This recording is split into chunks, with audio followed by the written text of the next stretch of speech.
ان بینچوں کے اوپر کبھی غلام محمد بیٹھتا ہوگا، کبھی نور محمد، کبھی اطاولہ، اور کبھی سیف اللہ، اور کبھی لکشمن سنگھ، اور کبھی سیتا، اور کبھی گوردیب سنگھ، اور کبھی ہرچند سنگھ، اور کبھی لالو رام، اور کبھی نتھو رام۔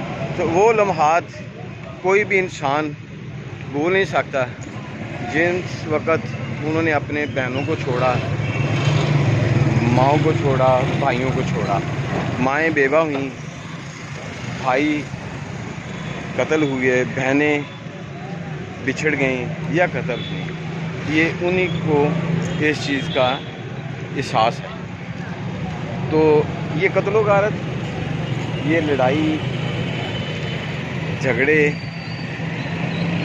پیرنٹس سے بچوں کا بچھڑ جانا، بہنوں کا سہاگ اجڑ جانا، اور پھر ماں کا بیوہ ہو جانا، باپ کا سایہ سر سے اٹھ جانا، اس درد کو وہی جانتا ہے جس کے ساتھ یہ وقوعہ پیش آیا ہو۔ تو اس لحاظ سے اب میں آپ کو جو ہے نا وہ کچھ اس کی ہسٹری کے بارے میں بتاتا ہوں۔ ہسٹری جاننے کے لیے میرے ساتھ ساتھ رہیے۔ تو یہاں پر 47 سے پہلے کسی کو بھی کوئی علم نہیں تھا کہ ہم اس شہر کو چھوڑ کر جائیں گے اور دوبارہ اس شہر کو ہم دیکھ نہیں سکیں گے۔ اور جو اس وقت بچے تھے اسٹیشن پر آ کر اپنے والد کا، بھائیوں کا، بہنوں کا انتظار کرتے ہوں گے، کیونکہ یہ لاہور سے آتی ہے ٹرین، لاہور سے پھر یہ جاتی ہے فیروز پور، اور فیروز پور سے پھر آگے بہت سے انڈیا کے جو شہر ہیں وہاں تک جاتی ہے۔ بہت ساری اس شہر سے، اس اسٹیشن سے ہندوؤں کی، سکھوں کی، مسلمانوں کی یادیں وابستہ ہیں۔ بعض کے جسم کٹے پٹے آ گئے، کوئی شہید ہو گئے، اور کوئی زخمی، اور کوئی صحیح سلامت۔ چلے تھوڑا سا میں آپ کو اندر کا وزٹ کرا دیتا ہوں۔ یہ دارالعلوم کا یہ لگا ہوا ہے بورڈ، یہ اس طرف دیکھیں تو یہ مسافر خانہ ہے،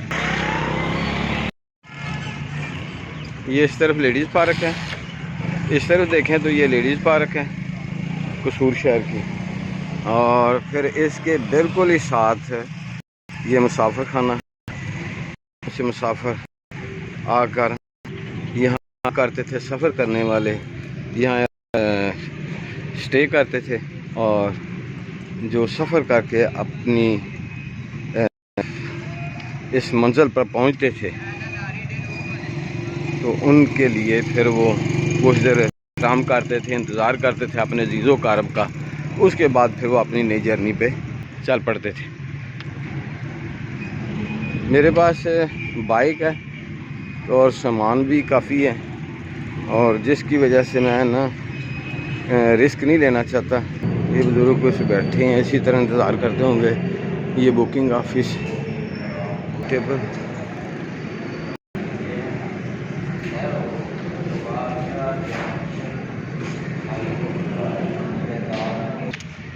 ਮੈਨੂੰ ਇਹ ਸਟੇਸ਼ਨ ਦੇ ਉੱਤੇ ਆ ਕੇ ਇਸ ਤਰ੍ਹਾਂ ਹੀ ਮਹਿਸੂਸ ਹੋ ਰਿਹਾ ਕਿ ਜਿਸ ਤਰ੍ਹਾਂ ਸਿੱਖ ਤੇ ਮੁਸਲਮਾਨ ਬੱਚੇ ਜਿਸ ਟਾਈਮ ਆਪਣੇ ਮਾਂ-ਬਾਪ ਦੇ ਨਾਲ ਸਫ਼ਰ ਕਰਨ ਵਾਸਤੇ ਆਉਂਦੇ ਹੋਣਗੇ ਤੇ ਉਹ ਦੌੜਦੇ ਹੋਣਗੇ, ਇੱਕ ਦੂਸਰੇ ਦੇ ਨਾਲ ਖੇਡਦੇ ਹੋਣਗੇ। ਉਹਨੂੰ ਗੁਰਦੀਪ ਸਿੰਘ ਚਰਨ ਸਿੰਘ ਨੂੰ ਫੜਦਾ ਹੈਗਾ, ਚਰਨ ਸਿੰਘ ਸ਼ਾਹ ਮੁਹੰਮਦ ਨੂੰ ਫੜਦਾ ਹੈਗਾ, ਤੇ ਸ਼ਾਹ ਮੁਹੰਮਦ ਸ਼ੇਰ ਸਿੰਘ ਨੂੰ ਫੜਦਾ ਹੈਗਾ, ਤੇ ਸ਼ੇਰ ਸਿੰਘ ਕੁਲਵਿੰਦਰ ਸਿੰਘ ਨੂੰ ਫੜਦਾ ਹੈਗਾ, ਤੇ ਕਿਤੇ ਗੁਰਦੀਪ ਕੌਰ ਹੋਏਗੀ ਤੇ ਕਿਤੇ ਸਵਰਨ ਕੌਰ ਹੋਏਗੀ।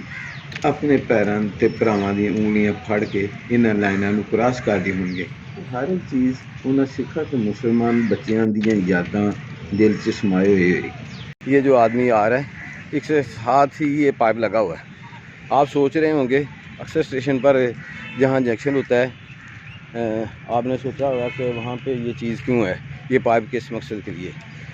تو میں بتا دیتا ہوں، وہ ٹینکی پانی والی، اور اس ٹینکی سے پانی یہاں آتا ہے اس میں، اور پھر وہ ٹرین میں ڈالا جاتا ہے۔ انڈیا سے ٹرین آتی ہوگی تو لوگ یہاں پر بیٹھ کے اپنی عزیز و اقارب کا انتظار کرتے ہوں گے. اور جب اس طرح سے لاہور سے آتی ہوگی انڈیا جانے کے لیے، اور پھر آگے یہ پشاور کراچی کے لیے یہ روٹ، ملتان جانے کے لیے، آگے جا کے پھر یہ روٹ الگ الگ ہو جاتا.